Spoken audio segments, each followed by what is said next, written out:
In this module, we're going to talk about skin assessment and documentation. Because our patients are at such high risk and because pressure injury is such a huge problem in the ICUs, we'll be discussing prevention, assessment, and documentation of pressure injuries and skin assessment. Prevention, documentation, and treatment of pressure injury is very important for many, many reasons. So number one, our patients are a huge risk. The vast majority of our patients are malnourished, immobile, on ventilators, and on vasopressors. They're subject to very long ORs and multiple procedures. Additionally, we have big problems with moisture management and shearing injuries on these patients, making them really essentially a sitting duck for breakdown. So, are we going to be able to prevent all breakdown in the SICU? And the answer is no. There are times we review the breakdown and we realize that there was really nothing that we could have done to prevent the injury. However, there are times that we absolutely could have prevented it and we did not. The ask is that we truly do everything we can to prevent skin injury. That includes excellent and continual assessment, paying attention to details, and working proactively to prevent or minimize any injury that may have occurred. So obviously and very cliche, the key to success is prevention. But when the patients are as sick as they are in SICU, this is definitely easier said than done. To start, assessing the condition of the skin and paying attention to anything that may be a threat to skin integrity is essential. Do not fall into the trap of thinking this patient is so frickin' sick, skin is not my priority. Skin must always be at the top of the priority list. There is really no point making it through the shift, saving someone's life today, only to have them die of an infected ulcer next week. Or even to die 2 months later because they couldn't get under the ICU due to the immobility caused by that ulcer. So start with very careful assessment, identify any threats, keep the patient clean and dry, apply the appropriate moisturizers and barrier creams, and pay attention to turning and proper positioning of the patient. In SICU, we ask that you avoid putting the patient in a supine position. We will do left, right, but no back. The patients will actually end up being supine a good portion of the shift because you have multiple procedures and x-rays, and also they tend to wiggle themselves back into a back-lying position, so avoid actively placing them supine, please. If you think about it, most of us are more comfortable sleeping on our sides. You will have much better luck settling your patient if you pay attention and make sure that the position you place them in is comfortable. Here's an example of a modified swimmer's position. Notice the placement of the pillows to offload the pressure points and to make the patient comfortable. And here we have a patient with a lesser degree of turning. This would make the central lines more accessible, but still you can see that the sacral and coccygeal areas are offloaded.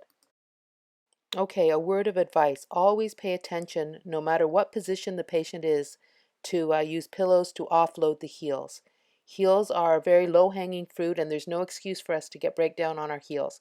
It takes a very short period of time for an immobile, decompensated patient to develop injury on the heels. So use pillows and actually float the heel so that there's zero pressure on that area.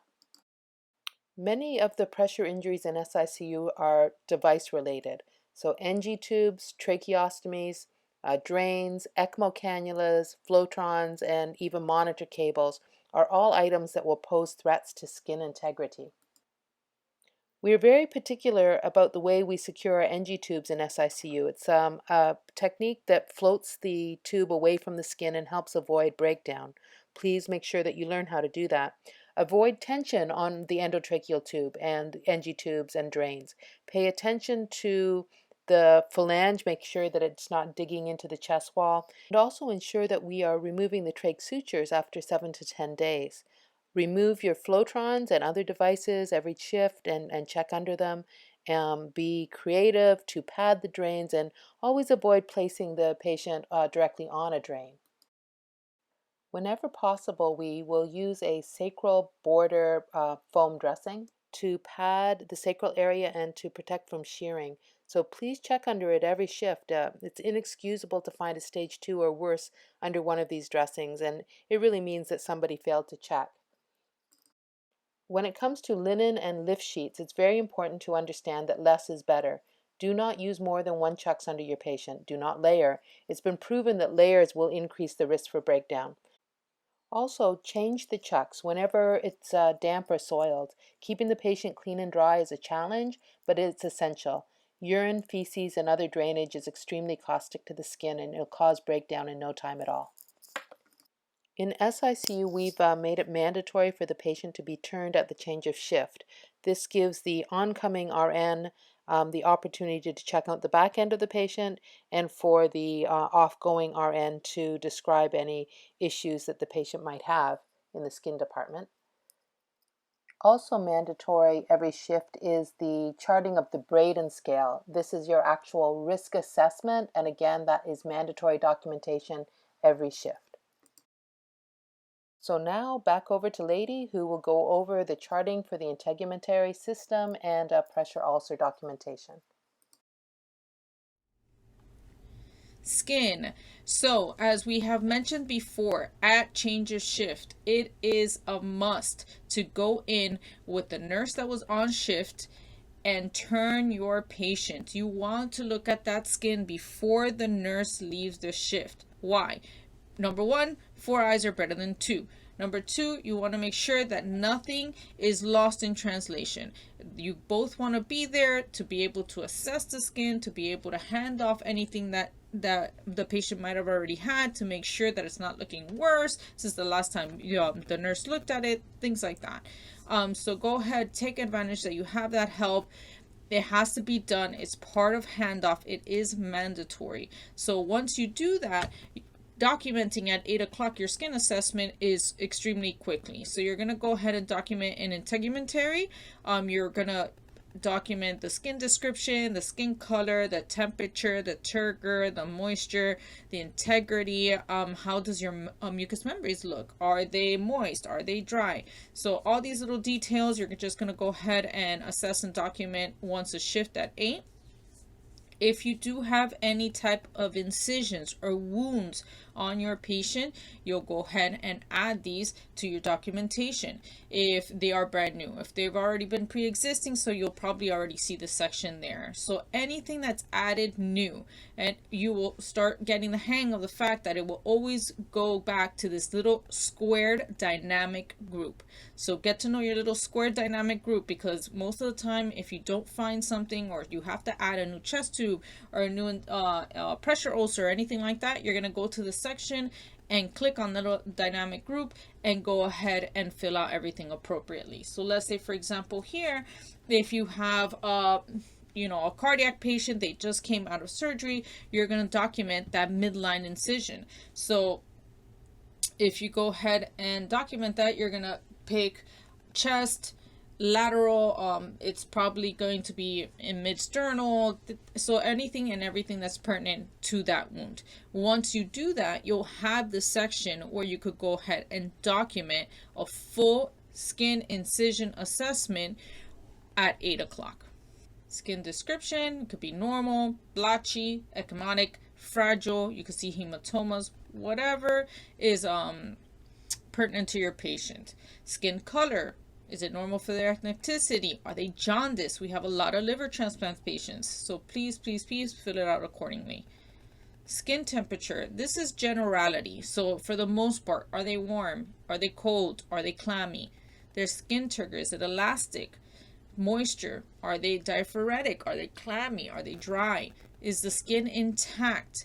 Very tricky question. A lot of people put yes. If your patient has an incision, the answer is no. If your patient has a wound, the answer is no. If your patient has a pressure ulcer, the answer is no. So any type of skin breakdown would make the integrity not intact. Now for incision and wound, again, so this is how once you add on the actual and the incision and wound and all the choices that we spoke about before, you would have this section come up. You would choose what kind of incision or wound it is. It could be a bruise, it could be a burn, it could be a laceration, it could be a surgical incision. So just whatever's applicable. You want to fill out the pattern. Is it flat? Is it linear? So you would just kind of keep it as specific as possible. Very important, because we want to go back to the documentation and compare to the way it was to the way it is now. Dressing type, you want to go ahead and fill out what kind of dressing the wound has. If it is gauze, if it's a surgical dressing, a post-op surgical dressing. The assessment of the dressing, is it clean, dry, and intact? If the patient has no dressing over their wound, please do not document dressing assessment clean, dry, and intact. There is no dressing, it's not clean, dry, and intact. Please put open to air. You're going to document the cleansing. What did you use to clean it? Soap and water, chlorhexidine. So again, you'll be as specific as possible. We totally understand that some things are not applicable, so a lot of the things you'll go ahead and skip.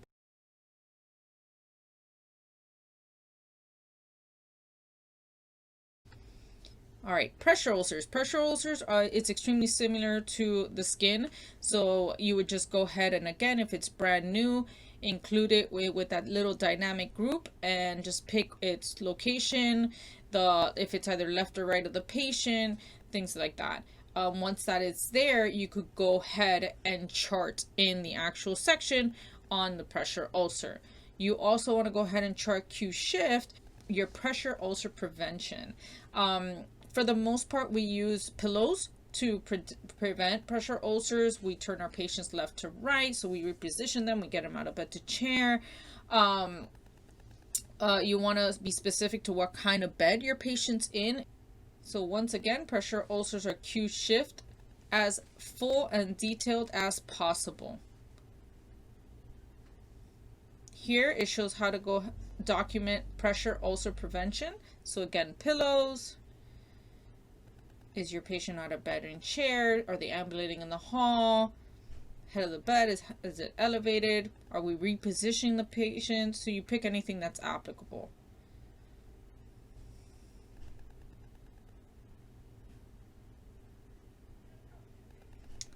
Very quickly, if you are getting a patient from the OR that more than likely will have a long stay with us, you want to make sure to include the DeBure overlay inside your mattress. It has had good results in preventing pressure ulcers. Personal care provided, so you want to go ahead and get credit and document whatever it is that you've done for your patient. Remember, oral care has to be Q4 for intubated patients, or at least once a shift, or our non-intubated patients. If you bathe that patient, you want to get credit for it, so please document that. Any foot rubs, anything that you've done for this patient, go ahead and document. And any protective barrier that you're applying, either ointment or if you have a Mepilex on your patient. Documenting a pressure ulcer. So for example, here you have a thoracic spine pressure ulcer. You're going to go ahead and put what stage the pressure ulcer is in. You're going to address the activity. Are you assessing it? Are you cleaning it? What kind of dressing does it have? Is it open to air? Is it clean and intact? How have you cleaned it?